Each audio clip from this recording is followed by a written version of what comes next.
मेरा नाम डॉक्टर विपिन है। मैं एक न्यूरोलॉजिस्ट हूँ। आज मैं आपको मल्टीपल स्क्लेरोसिस नाम की बीमारी है उसके बारे में कुछ चीज़ें बताऊंगा। मल्टीपल स्क्लेरोसिस दो शब्दों से बना है, एक मल्टीपल, दूसरा स्क्लेरोसिस। मल्टीपल का मतलब है बहुत सारे, स्क्लेरोसिस का मतलब है धब्बे। तो जैसा कि इसके नाम से हम समझ सकते हैं, इसमें बहुत सारे धब्बे बन जाते हैं ब्रेन यानी दिमाग में, इसलिए इस बीमारी का नाम मल्टीपल स्क्लेरोसिस है। ये धब्बे होते हैं वो हमारे ब्रेन में जो सफेदी होती है उसके उतरने से बनते हैं। हमारा जो मस्तिष्क है वो दो चीजों से बना है, एक को कहते हैं ग्रे मैटर, एक वाइट मैटर।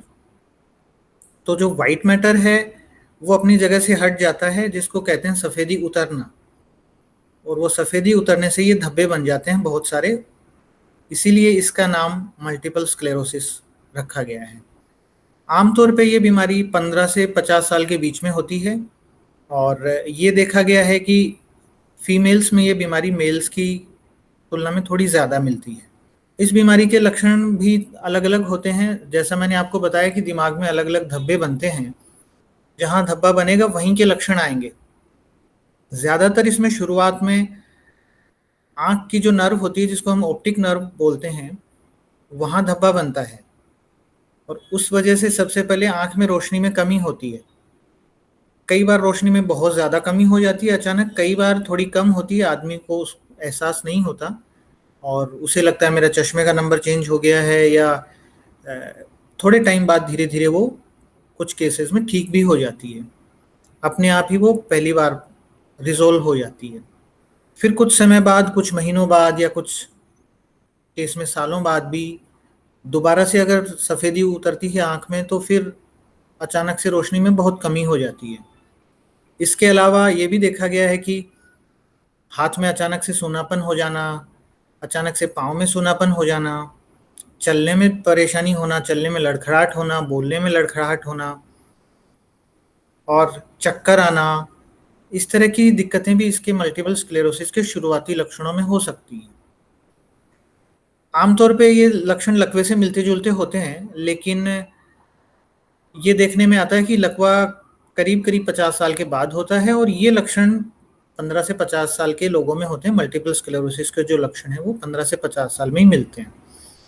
इसीलिए स्पेशली अगर फीमेल्स में इस तरह के लक्षण मिलते हैं हमें, जो इसी एज ग्रुप की हैं, अचानक से रोशनी में कमी हो जाए, अचानक से हाथ में कोई पावर चले जाना, हाथ काम करना बंद कर देना, तो हमें उस चीज़ को, लक्षणों को पहचानना है और वो मल्टीपल स्क्लेरोसिस के लक्षण हो सकते हैं।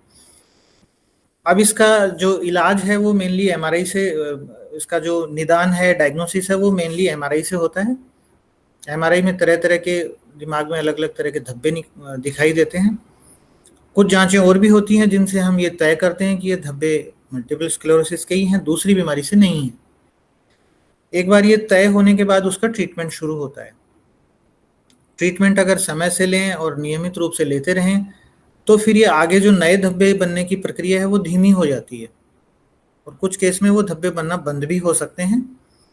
अगर टाइम से ट्रीटमेंट नहीं लें, टाइम से इलाज ना लें, तो फिर ये धब्बे धीरे-धीरे बढ़ते ही जाते हैं और धीरे-धीरे फिर शरीर के सारे अंग कमज़ोर होने लग जाते हैं और फिर व्हीलचेयर पर आने की स्थिति भी हो सकती है बहुत सालों बाद, अगर ट्रीटमेंट नहीं लिया गया है तो।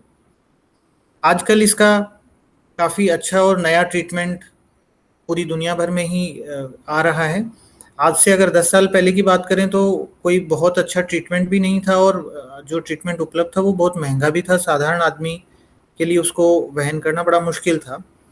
लेकिन अभी पिछले 5 साल में बहुत सारी दवाइयाँ आ गई हैं जो कामयाब भी हैं और वो अफ़ोर्डेबल भी हैं। तो अगर मल्टीपल स्क्लेरोसिस के लक्षणों को समय से पहचान कर उसका डायग्नोसिस करके सही ट्रीटमेंट लिया जाए, तो हम इस बीमारी को काफ़ी हद तक, हम इससे नॉर्मल जीवन व्यतीत कर सकते हैं। Thank you.